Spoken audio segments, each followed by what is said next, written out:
नमस्कार, स्वागत है आपका। मैं हूं कपिल शर्मा। इस वीडियो में हम बात करने वाले हैं एसएससी एमटीएस में किन बुक्स से आपको पढ़ाई करनी चाहिए, कौन-कौन सी बुक्स मैं रिकमेंड करूंगा, कौन सी और यूट्यूबर्स रिकमेंड कर रहे हैं, सारी बातें कर। सबसे पहले बता देता हूं ये वीडियो महत्वपूर्ण क्यों है। देखिए, यूट्यूब पे बहुत सारे वीडियोस डले हैं एसएससी एमटीएस के लिए। ज़्यादातर सीजीएल एस्पिरेंट्स हैं, उन्होंने बताई हैं, रिकमेंड की हैं कुछ बुक्स, कुछ और भी हैं जिन्होंने बुक्स रिकमेंड की हैं। लेकिन मैं सिर्फ इस वीडियो में मैं सिर्फ अपनी बुक्स नहीं बताऊंगा। मैं आपको और सारे जो यूट्यूबर्स हैं उन्होंने जो बुक बताई हैं उन बुक्स को मैंने खुद से रिव्यू देखे हैं उन बुक्स के, और उनको पर्सनली जा कर के चेक किया है ऑनलाइन, और देखकर बताया है कि ये बुक्स बाकी आपको मददगार साबित होंगी या नहीं होंगी। इस वीडियो में आपको हर सब्जेक्ट की 2 या 3 बुक मैं बताने वाला हूं। आपको तीनों परचेस नहीं करनी है, आपको हर सब्जेक्ट में एक बुक परचेस करनी है, या फिर कभी किसी सब्जेक्ट में आपको एक भी नहीं करनी, उसके लिए मैं दूसरे सोर्स भी बताऊंगा। लेकिन आपको देखना इसलिए है क्योंकि ताकि आप ये समझ पाएंगे इस वीडियो के बाद कि आप अगर किसी बुक को परचेस नहीं कर रहे हैं तो क्यों नहीं कर रहे हैं, आखिर क्या वजह है कि आप उस बुक को नहीं करेंगे, और आप करेंगे तो कितना फ़ायदे में होंगे और कितने नुकसान में होंगे। ये सारी चीज़ें इस वीडियो में देखने के बाद क्लियर हो जाएंगी। तो सबसे पहले बात करते हैं मैथ्स की। मैथ्स में 2 तरीके की किताबें मैं आपको बताऊंगा। पहली तो ये है कि अगर आपका मैथ बेसिक नहीं है तो आपको कोई ऐसी बुक खरीदनी पड़ेगी जिससे आप बेसिक समझ पाएँ कॉम्पिटिटिव एग्जामिनेशंस का। और दूसरी चीज़, बुक्स वो वाली हैं अगर आपका बेसिक क्लियर है और आपको बस एमटीएस के लिए आपको अपनी तैयारी को एक डायरेक्शन देना है एमटीएस के लिए, तो फिर उसमें जो बुक्स आएंगी वो प्रीवियस ईयर पेपर्स की बुक्स आएंगी। अगर आपने कहीं भी तैयारी की है तो आप दूसरे नंबर वाली यानी प्रीवियस ईयर पेपर्स वाली बुक्स पे जाइएगा। अगर आपने कहीं तैयारी नहीं की है तो मैं रिकमेंड करूँगा, आपको बेसिक समझने की बहुत ज़रूरत पड़ेगी, तो आप उसमें से किसी बुक को खरीद सकते हैं। पहली किताब का नाम मैथ्स में है fast track objective, Arihant publication की है। इसमें ऑब्जेक्टिव टाइप के क्वेश्चन होते हैं और आपको उनके सॉल्यूशन भी रहेंगे। चैप्टर शुरू होने से पहले उसके बारे में थोड़ा समझाया जाएगा, उसके बाद 2 या 3 एक्सरसाइजेस होंगी, डिफ़िकल्ट लेवल के क्वेश्चन होंगे, टफ लेवल के क्वेश्चन होंगे, और फास्ट ट्रैक मेथड भी हर क्वेश्चन का इसमें दिया हुआ है, आप इसे देख सकते हैं। दूसरी बुक है R S. Agarwal. R S. Agarwal book भी अरिहंत के ही जैसी है और ज़्यादातर लोग उसे भी रिकमेंड करते हैं, कुछ लोग आर.एस. अग्रवाल को करते हैं, ये डिपेंड कर जाता है। दोनों में टॉपिक सेम है, लेकिन आर.एस. अग्रवाल में कुछ 5 टॉपिक अलग हैं, तो फास्ट ट्रैक वाले में 12 टॉपिक अलग हैं। तो फास्ट ट्रैक वाली जो बुक है उसमें कुछ ज्योमेट्री और ट्रिग्नोमेट्री के टॉपिक हैं जो कि एसएससी एमटीएस में नहीं पूछे जाते। तो आप शॉप पर जा करके दोनों बुक्स का इंडेक्स पढ़ के उसमें से आप दोनों में से एक खरीद सकते हैं। लेकिन ये बुक आप जब खरीदनी है जब आपका कोई भी बैकग्राउंड क्लियर नहीं है, आपने कभी प्रिपरेशन नहीं की है। अब बात करते हैं दूसरे तरीके की मैथ्स की बुक की। अगर आपने प्रिपरेशन कर रखी है, कभी भी किसी भी एग्जाम की तैयारी की है, आपका बेसिक मैथ क्लियर है, एडवांस भले ही आपका क्लियर ना हो, अगर आपका केवल अरिथमेटिक क्लियर है तो एसएससी एमटीएस में सिर्फ अरिथमेटिक आता है। इसलिए अगर आपका अरिथमेटिक क्लियर है तो आपको फिर मुझे नहीं लगता किसी बुक को पढ़ने की ज़रूरत है। आप प्रीवियस ईयर क्वेश्चन पेपर्स लगा सकते हैं मैथ्स के लिए, और इसके लिए 2 तरीके की बुक्स अवेलेबल हैं।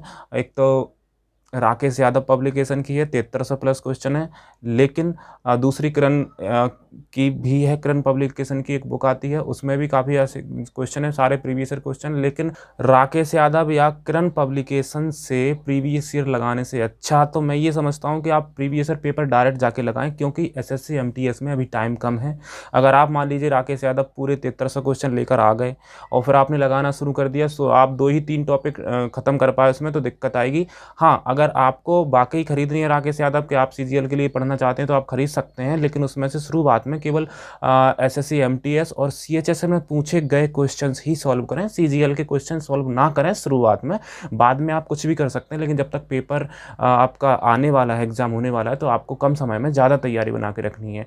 तो ऐसा ही किरण के साथ भी करना है, सेम चीज़ें हैं। इन्होंने कुछ खुद का कंटेंट कुछ नहीं है, इनका सारा का सारा जो पुराने पेपर हैं उनको बस टॉपिक वाइज उन्होंने करके रख दिया है। और साथ ही किसी यूट्यूबर की वीडियो देख सकते हैं जिसमें पुराने कंपाइलेशन भी आते हैं, प्रीवियस ईयर क्वेश्चंस के। मैथ्स के कंपाइलेशन मैं भी कोशिश करूंगा आपको प्रीवियस ईयर क्वेश्चन पेपर में से मैथ्स के कंपाइलेशन टॉपिक वाइज कंपाइल करके आपको प्राप्त करवा पाऊँ। बाकी अगर आप प्रीवियस क्वेश्चन पेपर लगा कर देखते हैं तो उनसे भी आप बेहतर तैयारी कर पाएंगे। लेकिन प्रीवियस पेपर में एक दिक्कत आपको ये आएगी कि जब आप प्रीवियस पेपर लगा रहे होंगे तो उसमें एक क्वेश्चन एसआई से आ जाएगा, फिर एक क्वेश्चन प्रॉफिट एंड लॉस से आ जाएगा, फिर एक क्वेश्चन एवरेज से आ जाएगा, तो आप कंफ्यूज हो जाएंगे, आप अपना टॉपिक से क्लियर कर नहीं पाएंगे। आपको ज़रूरत होती है आप पहले टॉपिक पढ़ें, टॉपिक पढ़ने के बाद क्वेश्चन सॉल्व करें। तो इसलिए अगर आप ऐसा करना चाहते हैं तो आप किसी भी आगे से ज़्यादा या करंट पब्लिकेशन पे जा सकते हैं। लेकिन अगर आपको टॉपिक भी क्लियर करने हैं तो मैं बता चुका हूँ, आपको पहले जो बुक्स हैं उनमें से किसी एक बुक को खरीदना पड़ेगा। अब बात करते हैं मोस्ट इंपोर्टेंट पार्ट, जीएस। हाँ, बहुत से लोगों की होती है मोस्ट इंपोर्टेंट जीएस में। Lucent is enough I think for SSC MTS, और भले ही आप कुछ भी पढ़ लें फिर भी भरोसा नहीं है, जीएस कहाँ से भी पूछी जा सकती है, कहीं से भी पूछी जा सकती है। इसीलिए अभी समय भी कम है, तो ल्यूसेंट से आप पढ़ेंगे तो ल्यूसेंट में आप एक ओवरव्यू ले पाएंगे। और ल्यूसेंट एक ऐसी चीज़ है जो हर बंदे को याद होती है, जो भी कॉम्पिटिटिव की फील्ड में नया पुराना सबको याद होती है। हमें उन क्वेश्चंस को ज़रूर करना चाहिए, वो चीज़ें हमें आनी चाहिए जो ज़्यादातर लोगों को आती हैं। उसके बाद फिर एक्स्ट्रा अगर हमें आती है तब हमारे सिलेक्शन के चांसेस बनते हैं। तो ल्यूसेंट से आप पढ़ेंगे तो बहुत सारा आपको व्यू मिल जाएगा। लेकिन मैं बताना चाहूँगा ल्यूसेंट में एक पॉइंट वाइज बुलेट पॉइंट्स बना करके दिए रहते हैं, थोड़ी सी स्टोरी रहती है लेकिन स्टोरी आप कंस्ट्रक्ट कर नहीं पाएंगे। तो अगर आप लाइन वाइज पढ़ना पसंद करते हैं तो ल्यूसेंट आपके लिए अच्छी है। लेकिन दूसरी चीज़, अगर आप ऑब्जेक्टिव टाइप पढ़ना पसंद करते हैं तो एसएससी की घटना चक्र बुक मैं रिकमेंड करना चाहूँगा। घटना चक्र में एसएससी के पुराने पेपर्स में पूछे गए सारे जीएस के क्वेश्चन कंपाइल करके रखे हैं। भूगोल के एक तरफ, इतिहास के एक तरफ, सारे क्वेश्चंस एक तरफ उन्होंने करके रखे हैं। उससे आपको मदद मिलती है कि आप एक टॉपिक की लगातार प्रैक्टिस कर पाते हैं। दूसरी चीज़, आप ये समझ पाते हैं कि एसएससी में कैसे क्वेश्चन पूछे जाते हैं। तीसरी चीज़, आपको जैसे ही क्वेश्चन मिलता है उसके तुरंत नीचे उसमें एक लंबा सा एक्सप्लेनेशन रहता है। पहले आंसर रहता है, पहले क्वेश्चन रहता है, 4 आंसर रहते हैं, फिर एक एक्सप्लेनेशन रहता है। उसमें आप समझ सकते हैं कि ये चीज़ कहाँ से कहाँ जा रही है। और दूसरी चीज़, आप अगर घटना चक्र पढ़ते हैं तो आप कहीं इधर उधर की चीज़ नहीं पढ़ रहे होंगे, वही पढ़ रहे होंगे जो कि उसमें पूछा गया है एसएससी में। एसएससी में ये विश्वास है कि रिपीट होते हैं क्वेश्चन, लेकिन ज़्यादा नहीं होते रिपीट, लेकिन कम से कम उतना है कि आप एक अच्छी तैयारी करके जा सकते हैं जीएस की घटना चक्र से। ल्यूसेंट है घटना जीएस के लिए, घटना चक्र है। और तीसरी चीज़ स्पीडी करंट अफेयर्स के लिए, अगर आप डेली करंट अफेयर पढ़ना पसंद करते हैं और आप पढ़ करके याद रख पाते हैं तो बहुत अच्छी बात है, और मंथली पढ़ते हैं तब भी अच्छी बात है। लेकिन उन सबके पढ़ने के बाद भी मैं रिकमेंड करूँगा एग्ज़ाम के 15-20 दिन या 1 महीने पहले आप स्पीडी पढ़ें। स्पीडी में अच्छी चीज़ ये होती है कि आपको सारी चीज़ें कंपाइल करके एक साथ मिल जाती हैं, सारी अपॉइंटमेंट्स मिल जाती हैं, सारे जैसे सारी इंडेक्सेस मिल जाते हैं, सारे डेज मिल जाते हैं, हर चीज़ एक साथ मिलती है आपको। तो जब आपको चीज़ें एक साथ मिलती हैं तब अलाइनमेंट बनता है दिमाग में, और जो अलाइनमेंट होता है वही जल्दी आपको क्वेश्चन रिकॉल करने में मदद करता है एग्जाम टाइम में। तो इस चीज़ को ध्यान रखिएगा। स्पीडी, ल्यूसेंट और घटना चक्र, इनमें से आप घटना चक्र ल्यूसेंट में से एक खरीद सकते हैं, और स्पीडी तो आपको खरीदनी है। ये जीएस में है, और बाकी फिर आप जीएस में तो जितना पढ़ें उतना ही कम है। मुझे नहीं लगता मैं जीएस में आपको इससे ज़्यादा कुछ अच्छा बता पाऊँगा। अब बात करते हैं इंग्लिश की। इंग्लिश के लिए सबसे पहले तो मेरा स्ट्रेटजी वीडियो डला है, और बाकी स्ट्रेटजी वीडियो मैंने डाली नहीं है क्योंकि रिकमेंड लोगों ने डिमांड नहीं की, और मुझे नहीं लगता ज़्यादा ज़रूरत है स्ट्रेटजी। यही सब है, बुक्स पढ़ना है और रिवाइज करना है। इंग्लिश के लिए ल्यूसेंट की इंग्लिश बुक जो है वो महत्वपूर्ण है। अब ल्यूसेंट में जो इंग्लिश है उसमें सबसे पहले ये बताऊंगा, ये 20% मुश्किल से उसमें हिंदी होगी, बाकी सब इंग्लिश होगी। तो अगर आप बिल्कुल भी इंग्लिश नहीं समझ पाते तो मैं नहीं कहूँगा कि आप ल्यूसेंट से इंग्लिश पढ़ें, क्योंकि फिर आप घर से उसको नहीं पढ़ पाएंगे। ल्यूसेंट की इंग्लिश जीके बहुत अच्छी है, इसमें क्वेश्चंस भी अच्छे हैं और बुकअप भी अच्छी है। इसके बाद इंग्लिश की जो सबसे रामबाण एसएससी के नाम पर जो चलती है वो है नीतू सिंह की प्लिंथ टू पैरामाउंट के नाम से पहले आती थी, अब उसका नाम है English for general competition, I think, if I am not wrong then. तो ये जो है इस बुक में आपको, इसमें ये बाइलिंगुअल मिलती है आपको, हिंदी वर्जन भी है इसका, इंग्लिश वर्जन भी है, और मैं आपको यहाँ लिंक प्रोवाइड करवा दूंगा। और जब आप प्लिंथ टू पैरामाउंट पढ़ते हैं तो ग्रामर का कोई सेक्शन छूट नहीं जाता है, ये तो डैम श्योर है, इस बारे में मैं बिल्कुल श्योर हूँ। सिर्फ बुकैब तो जाती ही है बाहर, हमेशा जाती रहेगी, तो बुकैब का सेक्शन आपको कहीं और से भी करना पड़ेगा, लेकिन एमटीएस के लेवल पे आप बुकैब उस पर भी भरोसा कर सकते हैं। एक बुक एसपी बख्शी ये सिर्फ इंग्लिश में है, इसलिए जो इंग्लिश मीडियम वाले स्टूडेंट्स हैं वो इसको देख सकते हैं। लेकिन इसमें यह है एसपी बख्शी में कि कोई डिटेल सॉल्यूशन या कोई डिटेल्ड चीज़ें नहीं दी हैं ग्रामर के लिए, स्ट्रेट फॉरवर्ड बुक है। ज़्यादातर जो लोग अच्छे इंग्लिश में ऑलरेडी, उनके लिए एसपी बख्शी बुक है। उसके बाद अब इंग्लिश के प्रीवियस ईयर के लिए बात करेंगे। 2 तरीके की बुक है। क्रन पब्लिकेशन की 100 सेट्स हैं आई थिंक इसमें, और एमबी पब्लिकेशन अजय के सिंह के द्वारा लिखी गई है, इसमें भी पुराने सारे सेट्स हैं। तो अगर आप एमबी पब्लिकेशन खरीदते हैं तो इसमें आपको सारे सेट मिल जाएंगे पुराने, इंग्लिश में पूछे गए क्वेश्चन। तो आपको इनको सॉल्व करना है। सबसे पहले एमटीएस वाले सॉल्व करें, उसके बाद सीएचएसएल वाले सॉल्व करें। अगर टाइम मिले तो सीजीएल, नहीं तो सीजीएल वाले एमटीएस के लिए ज़रूरत नहीं होगी।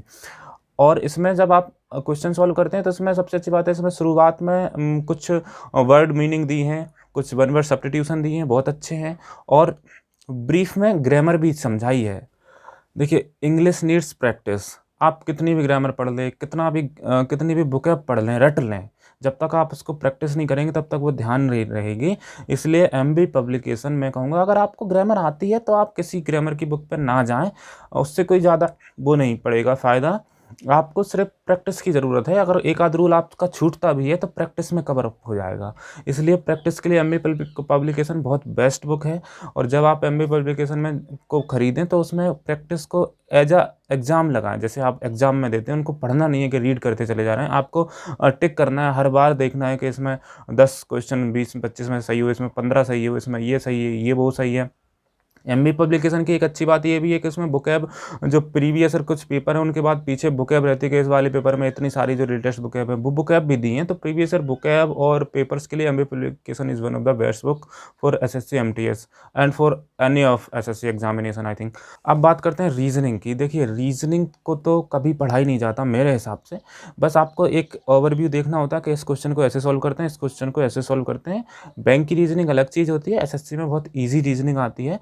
तो रीजनिंग के लिए आप सिर्फ प्रैक्टिस, अगर क्वेश्चन लगा रहे हैं, जैसे आप मॉक टेस्ट लगाते हैं तब भी पढ़ सकते हैं रीजनिंग। लेकिन आपको लगता है कि मैं रीजनिंग में और भी ज़्यादा कमज़ोर हूँ और आप प्रैक्टिस करना ही चाहते हैं, तो मैं कुछ बुक्स के नाम यहाँ साइड में छोड़ रहा हूँ। तो आप उनमें से किसी भी बुक को, ये सारी बुक्स जो है मैंने खुद पर्सनली जाके इनको देखा, इनके रिव्यू देखे हैं यूट्यूब पे, उन सारी बुक्स को आप किसी भी बुक को खरीद सकते हैं और प्रैक्टिस लगा सकते हैं। अब बात करते हैं ऐसी बुक की जो सिर्फ एक ही में सारा कुछ समेटे हुए हैं अपने आप में। देखिए, ज़्यादा पढ़ना अपने आप में ज़्यादा होता है, कम पढ़ना कम होता है। भले अब आप कोई बंदा हर सब्जेक्ट की एक बुक पढ़ रहा है, कोई केवल एक बुक से सारे सब्जेक्ट पढ़ रहा है, तो थोड़ा सा अंतर तो कहीं ना कहीं होगा उनमें, उनके लेवल में।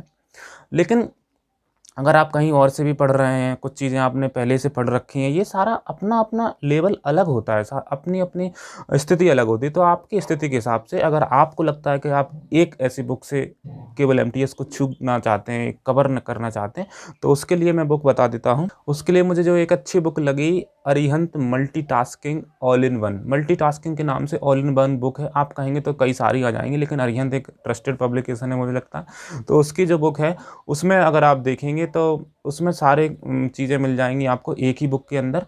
तो उसमें आप समझ सकते हैं एसएससी आखिर एमटीएस है क्या।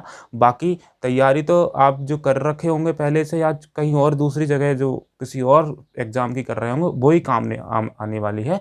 लेकिन अगर आप एक बुक की बात करते हैं तो अरिहंत मल्टीटास्किंग जो है ऑल इन वन वाली बुक आप प्रेफर कर सकते हैं। बुक्स तो ठीक है अपनी जगह, but the most important thing is that to have a test. I mean, आपको टेस्ट लगाने ही होंगे। देखिए, एग्ज़ाम में जो होता है वो टेस्ट देने का एग्ज़ाम होता है। आप क्वेश्चन सॉल्व घर पे करते हैं या कहीं जा रहे हैं वैसे कर रहे हैं, ये चीज़ें नहीं होती एग्ज़ाम में। एग्ज़ाम में होता है कि 1-1.5 घंटे में आप 100 क्वेश्चन को किस तरीके से, किस स्पीड से और किस तरीके से वो डील करते हैं, उस डीलिंग को आपको सीखना होगा। तो टेस्ट देना बहुत ज़रूरी है। मॉक टेस्ट दीजिए।